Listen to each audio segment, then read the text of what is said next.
เอาเนาะสบายดีไอ้น้องเขาเนาะไม่ได้กับเช่นเคยเนาะมาออกใหม่ถึงว่าหลายเดือนเราไม่ได้ออกใหม่เนาะหมายเก่าหมายเดิมเขาเนาะเนี่ยสภาพใหม่ที่ว่าโอเคเนาะบรรยากาศหนาวๆกลางภูกลางผาเนาะอาจเริ่มต้นฤดูหนาวเนาะมีทุ่งไร่ทุ่งนากำลังเขียวงามเนาะกำลังออกรวงนี่สภาพใหม่นะพอดีเนาะน้ำใสแล้วนี่เนาะมาสุดแล้วน้ำบจักมันน้ำขุ่นแล้วป่าบกัดมันไหนนี่ก็คือว่าน้ำใสแล้วเนาะนี่เนาะน้ำใสแหละถือว่าดีแล้วมันเนาะเอามาลุ้นเบิ่งน้ำกันเนาะว่าสิเป็นยังไงนี่เนาะเอาสิมาใส่กบตัวใหม่เท่านี้เนาะตัวนี้เป็นรุ่นล่าสุดเนาะนี่สังเกตบอลเก็บคมเบ็ดปลายคมเบ็ดมันเขาจัดให้ดีๆเรียบร้อยงามเลยเนาะปูน้ำเนาะเนี่ย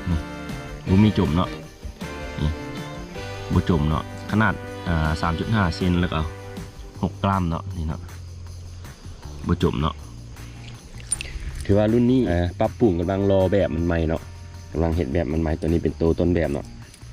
นี่มันจะมีสีตามที่หุบตัวเก่านะเนาะแต่ว่าเขารุ่นแรกรุ่นเก่าหันตัวเก็บคมเบ็ดมันยังโบข้างเกาะอยู่ถือว่าตัวนี้นี่เขาจะมาเทสมันนี่เบิ่งว่ามันสิหมานบ่เนาะอ่อนนุ่มคมเบ็ดเปิดดีเลยเนาะเนี่ยเปิดเลยกัดปั๊บติดเลยนี่เนาะอ่อนๆนุ่มๆเบ็ด BKK เบอร์1 โอเนาะโอเคเนาะมาลุ้นมาลุ้นกันบรรยากาศฟ้าครึมๆนะนี่เนาะ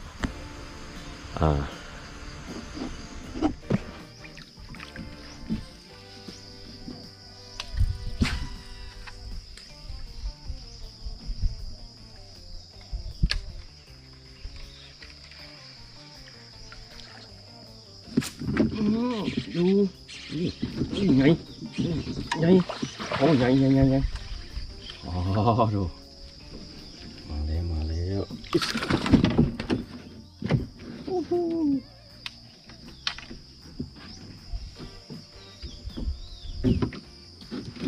นี่เนาะเข้าเต็มเลย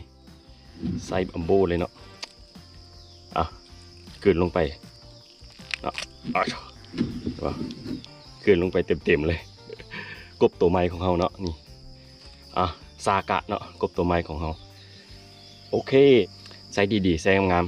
ๆอย่าลืมเนาะผายยักษ์หมานใส่กบอย่างตลอดเนาะ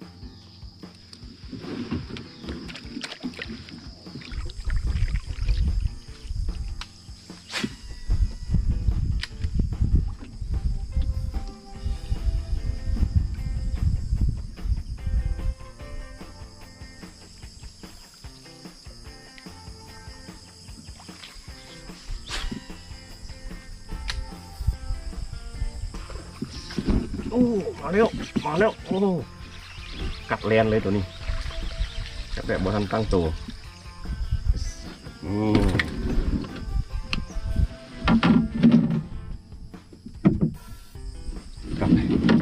กัดแลนเลยตัวนี้เนาะนี่ซากะนี่เนาะซากะเกาะซอดเลย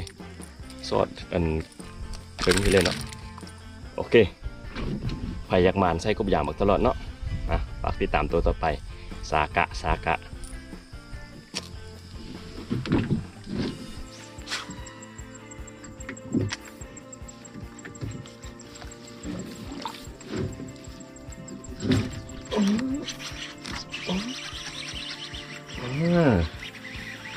ยังอย่า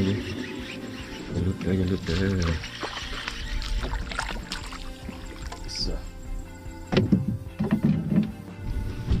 เนี่ย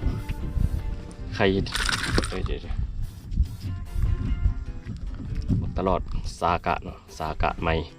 นี่กัดตอนเพอกำลังเหยาขึ้นถึงฟังผลิตดังตุบมันนึงโอเคเนาะนี่สุดยอดเนาะพายจากหมานใส่กบอย่างตลอดเนาะโอเคมาแล้วโอ้กดถ่ายทันเนี่ยอีกตัวหนึ่ง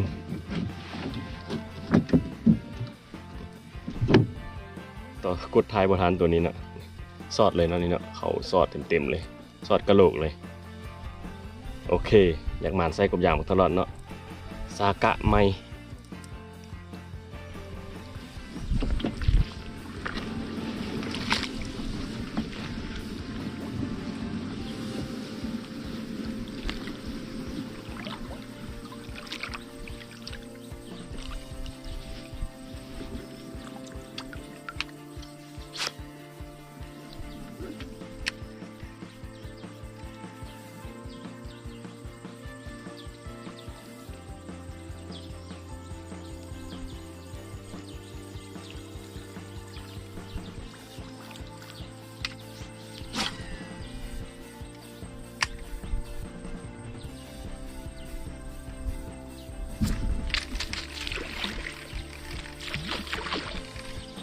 บ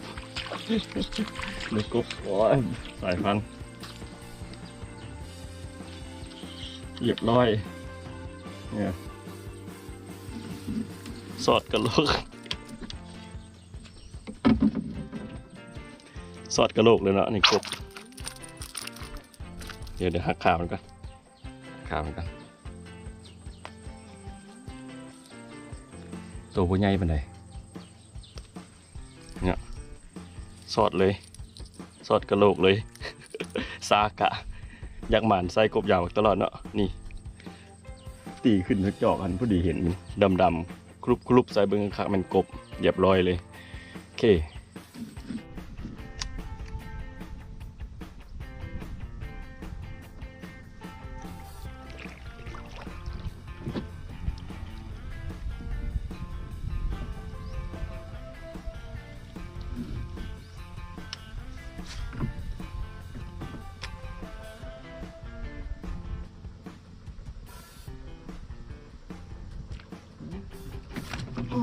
มาเรียบร้อย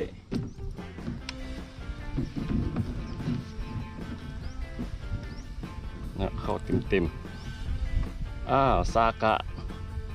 เข้าเต็มเนาะนี่เนาะซากะตัวนี้เป็นสีดำเนาะอ้าวภายจากหมานใส่กบยางมาตลอดเนาะโอเค